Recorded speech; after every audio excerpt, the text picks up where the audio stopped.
Leslie Gill, welcome to Leading in the Dark. Nice to meet you. Nice to meet you as well. Thank you for having me, Nick. So, you're the president and CEO of Rung for Women. What is that, and what was your path to becoming the president there? Sure. So, Rung for Women is a career accelerator for women located in St. Louis, Missouri. We actually help women move into careers where women have historically been underrepresented. Technology, manufacturing, geospatial are some of our career pathways that we provide the training. So we do all of the training to move into those new career pathways here on site. So skill building, some confidence boosting in there, a lot of focus and attention on wellness and both physical health and mental health because all of our research showed that women, people in general, but women more specifically, are caretaking, caregiving, often the center of households. And in order to be professionally productive, wellness is a huge component of that. And so we decided to make some pretty sizable investments in helping women be more well and helping them to just build that center of confidence that will propel them into these new career pathways. That's really interesting. Did you start this organization or did it exist? So it did not exist previously. I am the founding president. Our founder, Allie Hogan, her grandfather started Enterprise Rental Car. Deep family with a lot of generosity and deep commitment to St. Louis. And Allie actually is the bleeding heart of the family, if you would. And so she started Rung as a resale clothing boutique about 15 years ago and was receiving like donated high end clothes and reselling them, really helping women prepare for interviews and feel confident in clothing. And one of her big discoveries from working the resale clothing boutique is that women needed more than clothes. And so she was seeing women who were in transitional living program or homeless or in crisis come in to prepare for an interview, get the clothes that they needed, and they looked great, but everything on the inside was crumbling. She had the bold idea to see if there was a way to both invest in women personally and professionally. And that was our pivot from resale clothing boutique into Rung for Women, which today we've served over 500 women. We opened our doors in March of 2021, made a pretty sizable real estate investment in the city of St. Louis. Our campus is located in Fox Park. We did a $20 million historic renovation and addition. And so our participants, we call them members, our members come to our campus, think college campus, for training and wellness and all the things that hopefully they need and want to both propel them and change their trajectory, propel their careers and change the trajectory of their lives. So, how did you get involved in the organization? What brought you to it? Yes, I have spent most of my career in the nonprofit sector. I worked in municipal government for a few years and then moved into the nonprofit space. And I was chugging along, leading another local organization, and I got a call from a search firm, and they said, "Hey, we have a thing. We don't know what it is. We can't tell you who it's behind, but it's going to help women. And it's a startup." And I was like, huh. The first time ever in my career where I had the opportunity to be on the starting end of something, still in the nonprofit space, but also an organization that has generational impact. And so I was like, I'm willing to talk about it. Most of my career has been committed to girls and women. So this is a space that I'm confident in. And to be able to continue to help change lives can count me in. And so I went through the process. I didn't find out until I was almost getting an offer that Allie, our founder, had this deep commitment to women and extraordinary commitment to the region and to St. Louis and to, wanting to really launch this bold experiment. And we were going to be thought partners in the effort. And so it's been such a beautiful journey, one that I'm really quite proud of. The work we've been able to do to really help women and really families move into the middle class, I think is desperately needed for our region as we start to look to attract more people to St. Louis and improving just overall quality of life for our residents. To contribute to that just is personally very fulfilling.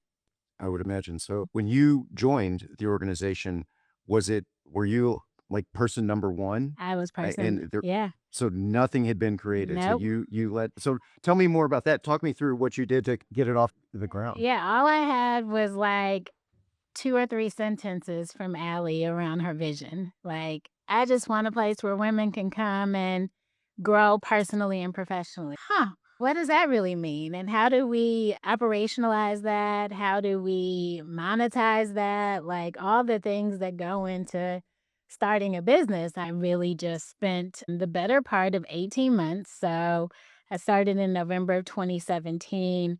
I did probably 18 months of research, just going out, talking to women in the community, all walks of life. What do you need? What are you missing? Learning from their stories of both success and obstacles, right? I really thought a lot about if we build it, will they come? And we have to build something that is attractive. And so I found some great nonprofit partners, other those who I really admired their work and could also see that they could help add value to our design process. So in that 18 months, in addition to talking to hundreds of women throughout the region, developed a small, like, executive team of folks who were volunteering their time, but really wanted to see this mission thrive. And rooted at our core was collaboration. So I had this like personal philosophy that if we're going to build something from scratch, let's go out and find those organizations that are doing something really well that they could bring to this effort. 8 nonprofit EDs gave me probably, gosh, I can't even remember how many hours, but ju lots of time over the course of 2 years to really co-design our mission, our values, our DNA as an organization. Really great work, something that had never been done before. 8 nonprofit CEOs who have their own sort of vested interest in advancing their own organizations sat with me for almost 2 years and really helped me co-design our model. And so now, 7 years later, several of those organizations are embedded in our work, and those CEOs continue to be advisors on how we evolve as an organization and work collaboratively with me to this day to continue to advance our mission. So that's how it started. Literally, like, I was our first employee for almost 2 years, in this design phase, and then added folks along the way, and today we're about 40 people. We're just under $6 million in operations, and we made this massive real estate investment in the city of St. Louis. And driver to be a good neighbor, driver to be a real pillar in communities that need us most, and most importantly, get more women to make more money and move into careers where they can have great longevity. They can plan for retirement. They can send a kid to college, but they could also just take a vacation, right? So many of the women that I talked to along the way were, working multiple jobs, just trying to make ends meet. And so our ultimate goal was to move them from where they were to where they desired to be. And we have had some real success. We have members who are buying their first homes, members who have tripled their salary, members who are able to now take a vacation and plan for retirement and send kids to college, and lots of really great growth over 7 years. And, now I'm really thinking about what the next 10 to 15 years look like for us as an organization. I finally feel like we're beyond the startup phase, right? We have proof of concept, and we're now really starting to think about scale. I'm interested to hear more about you as a leader after that 2 years where you were doing all the research and you're ready to implement the model that you came up with. As you started to hire your first team members, staff members, Walk me through, what did your leadership style look like at the very beginning? They're like, now you've done all this work and you're ready to go release this thing. Yep. What was that like? It was like, "I need help." We were getting to a point where, like, it was very clear that this was gonna happen. We did have a go, no-go matrix of, "Okay, I've spent 18 months planning, talking to folks, building this model. Are we sure we can do this?" And we decided the path forward was really bright and that it was worth the investment, and we did it. And I hired our 2 first employees. I don't even remember their titles, honestly. But one was really working on, like, they both were working on program work. One was working on, like, our direct services to members, and the other one was really working on standing up our, like, career philosophy and which careers we would train in and doing all of that. And so I felt like that was a good division of labor for, the 3 of us. I was still the external face, working closely with our board, building confidence in our brand externally. And so we were a mighty team of 3 for another year. And we also decided, okay, we're gonna build a campus and we're acquiring real estate. I'm leading all of the construction and design process for this effort. Like, we're building and flying at the same time. We're building the program, we're building the building, and we're, like, doing this. And my style is very much and still is, like, give people the autonomy to do their jobs, set a very high bar for myself and others, and achieve success together, right? We all are very clear on our verticals and our lanes of work, and we have to let people do their jobs, and that has always been my philosophy. I cannot micromanage because if you start doing that, then you lose sight of what your individual goals and achievements look like. So I just believe in hiring good people who want to do a good job, who are committed to the mission. Is it messy along the way? Absolutely. But I think when you have a common goal and you're working towards achieving that goal, everyone's going to get there in their own way, but respect, collaboration, innovation, equity are the values that really drive me. And so that's what I look for in other people. And it's been really interesting and fun and rewarding, and have made some really great friends along the way. Got to bring some friends along in the process. So it's really been a great journey. And I'm looking forward to what the future holds for us. We are now, like, starting to be a little more of a more mature organization, so really starting to put in some infrastructure that is gonna allow us to grow and scale, I think probably beyond what we could have ever imagined. So we do some internal training development here at my company. One of our programs is, we call it Leadership 360. We developed that kind of from scratch, but of course, drawing on other resources. And where I'm going with this is, I know how incredibly hard we had to work internally to develop this curriculum for a class that might occur 8 times over a handful of months, like 8 couple-hour sessions, and we space them out. I guess what I'm struck by is, I know how much work that took us, but what you're talking is a totally different scale. You're talking about, like, 10 of those things or Yeah, more. yeah, How in the world did you create all of that curriculum? yeah, so I will say, like, just like you were trying to solve a problem. You developed a leadership curriculum because you wanted to retain your people, right? You wanted to invest in them and give them a clear path towards leadership and what leadership looks like in your company and with your company values. And so you put your head down and you did it. No different from me. Yes, we built a lot in 7 years, everything from scratch.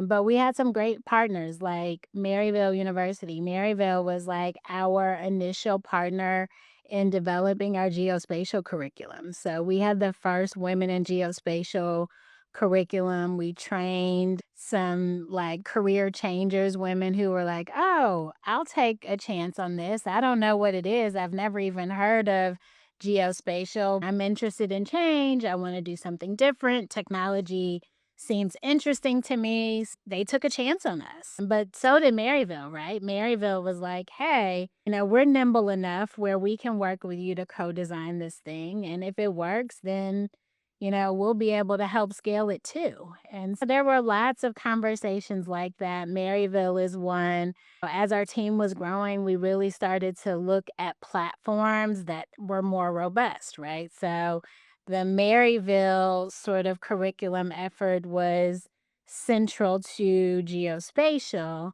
But we were also training in manufacturing, advanced manufacturing, other types of technology roles, and other types of technology skill sets. So we had to identify other training partners who were doing it and doing it well. I started by talking about my primary philosophy was to identify organizations that were doing something really well and bring them here, not to reinvent the wheel, right? But to be able to leverage existing resources to be able to build faster and to build high quality. I recognize that a team of one and then a team of three and now even a team of 40, we can't be all things to all people. But what we can do is have a spirit of collaboration, a spirit of equity, and to go out into the world and find best in class who want to partner with us and deliver tools to women who just want to improve their lives. Like, it's a really simple problem that we're trying to solve. People are complex, yes, but like getting folks to resources is not complicated. If there's a will and a desire and you have a product, there's your supply and demand right there. We just remained really focused on kind of the values of our organization, but also and ultimately really focus on the achievement of our mission. No, I get it now. That makes a lot of sense to me. And it seems really smart to bring in these expert resources from outside your organization, partner with them, Yeah, have them help you do the implementation. Do they yeah, also do part of the program? they So that do. Yeah. university, okay. Philosophically, there was this idea that can we get far together, can we get farther faster? Which is like never the way nonprofits operate. It's like everyone's in their own little silos, can want control of their own little fiefdoms. And I've been doing that and I spent most of my career in that same mindset. And I finally was like, you know what? If we do something different, can we have greater impact? Can we serve more people? Can we provide better quality? Because we're not trying to be all things to all people. We're bringing in best in class resources in the mental health space. So, Provident is our mental health provider. They assign 2 full-time therapists to come and provide counseling and therapy to our members, and it worked beautifully. Like, I didn't have to go out and hire therapists and manage therapists when that's not my skill set. How about just go get the best in business and have them join us on the journey? We did the same thing with we grow food on site. So we yield about 5,000 pounds of food every season. I don't know anything about urban agriculture, but I knew that we were in a food desert. I knew that our members deserve to have access to good quality food, farm to table. So I'm like, okay, let's go find a partner who could manage our urban farms. Half of our acreage is food production. We have chickens and we grow everything from kale to cranberries, right? And flowers. And we teach our members how to grow their own food. My philosophy was like, I know we need to have this. I know it will be value add for our participants, but I'm not gonna go try to learn to be a urban farmer. Let me go partner with an organization who's already doing it, help them build capacity, right? And we all get to serve more people in our collective efforts together. So we did that. We like replicated that blueprint time and time again, whether it was in train for a training partner, whether it was for direct service. We're still growing in our like physical wellness space. So we have a full-time yoga instructor. We're offering a variety of classes, and all of those people come to our campus office, offer their service, and it allows us to like, get farther faster, right? We have all of these combined services under one roof. And I'm not trying to go out and source the talent to actually do the thing because there are people who are already doing the thing really well. It's really what has worked for us. I do think it's a good model, collaborative model that other organizations are now starting to see value in. You might have organizations who are working collaboratively around a specific segment of the population. I think about the unhoused community. There are lots of organizations who are coming together, coordinating efforts to support the unhoused community. And they are learning that if we do this together, we can get farther faster. St. Louis has I don't even remember the last number, but tens of thousands of nonprofits, many of whom are duplicating services. And so if this were for profit, competition would kick in and businesses would start to demand. But in our case, you just see the industry growing because folks are like, oh, this person has a problem. I can help them solve it without thinking about who else in the ecosystem is already working to solve the same or similar problem. So we're just, as an industry, we're not as efficient as I think we should be. And so collaboration for us has just been deeply embedded in our DNA as an organization. And we'll continue to find ways to leverage the good work that folks are doing and coming together to advance women. So this decision to go in the collaborative direction that you just described and break away from the way nonprofits may typically operate, was that just like an aha moment for you? This is a very different way of operating as you just described. Yeah. What how did you come up with this? And It wasn't an aha, it was really like frustration, Nick. I had been working in the child welfare system, right? Super hard, really emotional work. Seeing kids come into your care because of abuse and neglect. I was also starting to see second and third generations of kids coming into care. So their mother, their grandmother had been in very similar circumstances. And for me, that felt criminal. I'm like, how are we in 2000, you name it, year? And we're seeing these cycles of poverty that are continuing for generations. And no one is like trying to stop this. No one's trying to fix it. And we're all trying to tackle pieces of this problem. So like this one person is going to three or four different agencies getting similar duplicative services.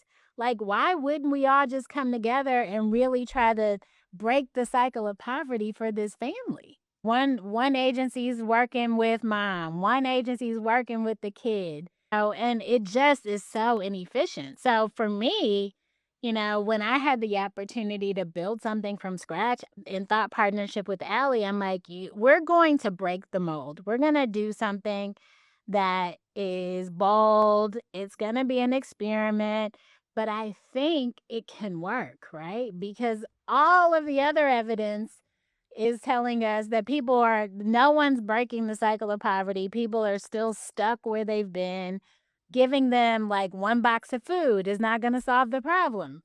But teaching them how to grow food might actually help sustain them beyond this moment and get them to a place where they're thriving, not just surviving. And so it wasn't really an aha, it was more like frustration.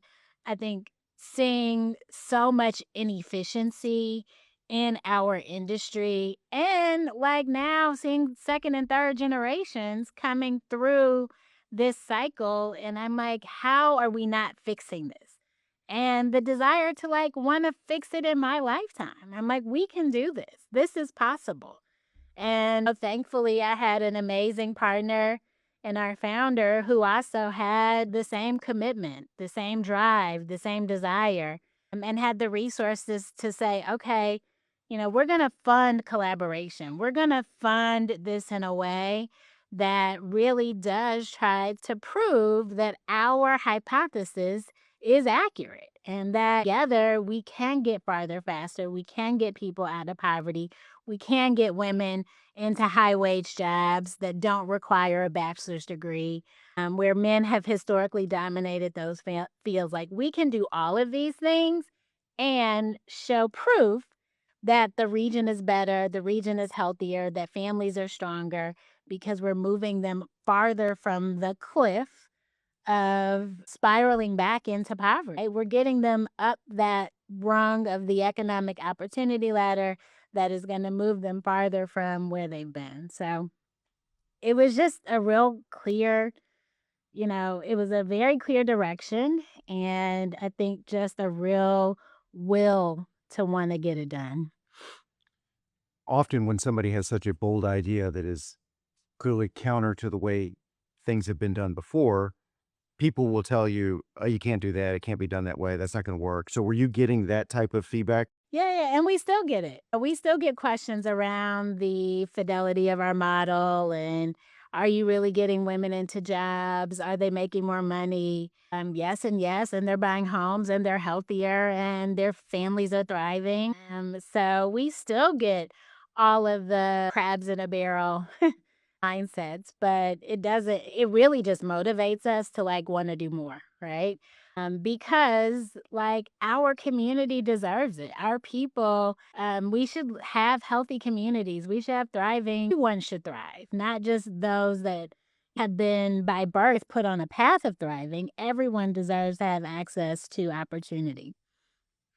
I don't even need to ask the question of how do you persevere through people telling you you can't do it, because the answer is obvious. It's the passion of everything that you're describing. I could just see that there's no way somebody is gonna stop you from achieving the mission that you're describing. No, and honestly, Nick, is personal for me. So I think about my mother, my grandmother, the generations of women who poured into like if they had had a run community, my life was great, but it would have been even greater, right? Because they would have been in career pathways that allowed me to ultimately have more access to opportunity. My parents were both college educated, my grandparents were college educated, but it could have been different had they had, more support. And, I think unfortunately, this is just our philosophy, I think, as community is that like we only invest in the people who perhaps look like they need it the most. So, people who are living at the very bottom, but sometimes those in the middle just need a little extra inspiration, and so that's where we're working. We're working with the women who are in the middle, right? They're working really hard every day. Many of them have college degrees. They've chosen career pathways that they were passionate about, but maybe wouldn't make them enough money to really survive and thrive. They're surviving, but they can't really thrive. And so we're trying to just help them make a little more, right? So that their quality of life improves pretty substantially just by earning a little more. We're not talking about women who are earning nothing and just getting them to barely make ends meet, right? We're trying to get folks to thrive, and that's a space that hasn't been, as sexy for investors and donors and stakeholders. It's like, oh, just pull yourself up by your bootstraps and keep going. But sometimes you just need an extra push, right?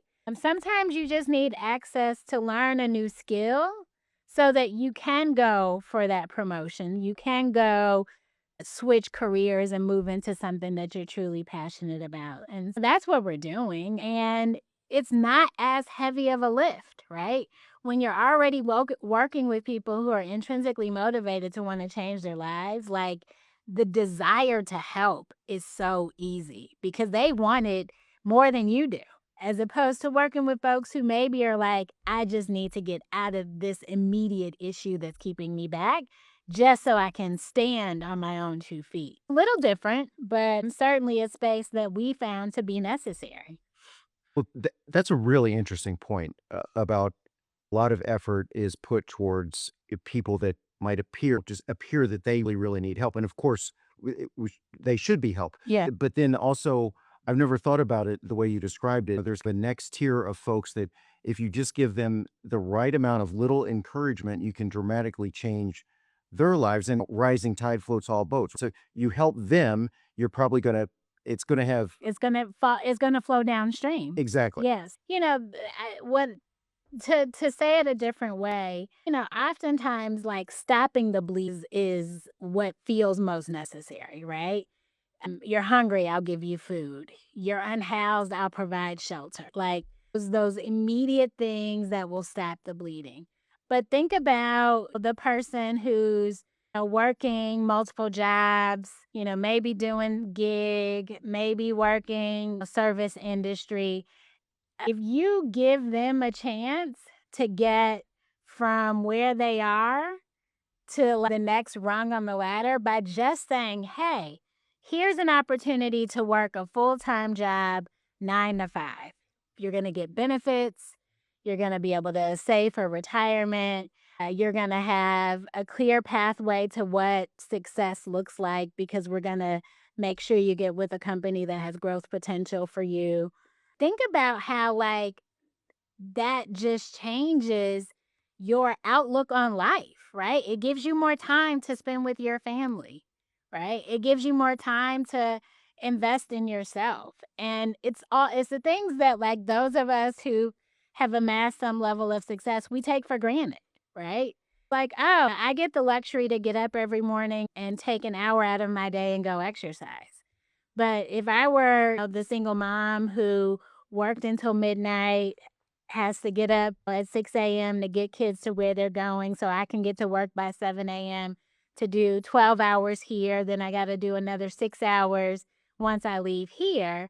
Like, one good paying job with all the benefits is life changing for that mom. Now she can say, okay, I got to be at work by 9. I can get up and prepare breakfast for my family and not have to rush to get from point A to point B and not be exhausted because I'm working until midnight. So, just those, like, small incremental changes have a huge impact on your future and the future for your family. Versus, again, everyone needs help versus I'm hungry, give me food. And our sort of commitment to this a woman in the middle is really in an effort to strengthen the middle class, right? To get more folks out of and away farther from poverty, squarely into the middle class, because we want the next generation to thrive. I want to get into two other things real quick, just Sure. before we lose the time. One of them is tell me just a little bit more about the program. So, how do people find you? Yeah. How do you find them? How does that all work? Yes, thank you for asking that question. Rung for Women, I will say to date, most of our participants have come via word of mouth. So they had a friend who went through the program and was like, you should do this. We also do some advertising, we do social media. Like, we have a really strong, prominent brand. Also, through many of our partners organizations who are co-located here on our campus, they'll send us referrals. So, really pretty traditional ways to find us: website, drive by, some advertising. But I will say the application process has some rigor. So, we are looking for women who want to do this because we are not doing it for you.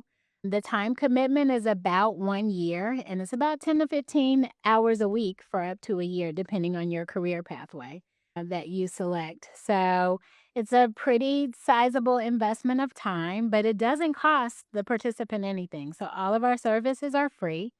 And we just ask that you come with an open mind, an open heart, and a willingness to want to succeed and change your life. And then minimum age is 25. So we are not like a gap year program for recent college grads who are trying to figure it out. Our average age is 37. So many, women get to a aha point in life, talk about ahas, and it's like, okay, I gotta do something different. I gotta change. I'm finally ready to invest in myself. Can't really go back to college, but wanna build some different skills, and Rung is a way to do that. So, that's who we're looking for. Women who want to change, want to try a new career. Will help you get through the training and hopefully get you matched with a great employer where you can have a long term career. And that's exactly the other part I was curious about, the matching with the employer. How do employers find you, or are you actively, you mentioned geospatial. I know some of those players are. So you're doing outreach to the employers to let them know you have this pipeline of Yeah, candidates. absolutely. So we have employer partners in a variety of industries, everyone from companion bakery to Boeing. They're on our employer partner list. And all we ask of employer partners is that they at least interview our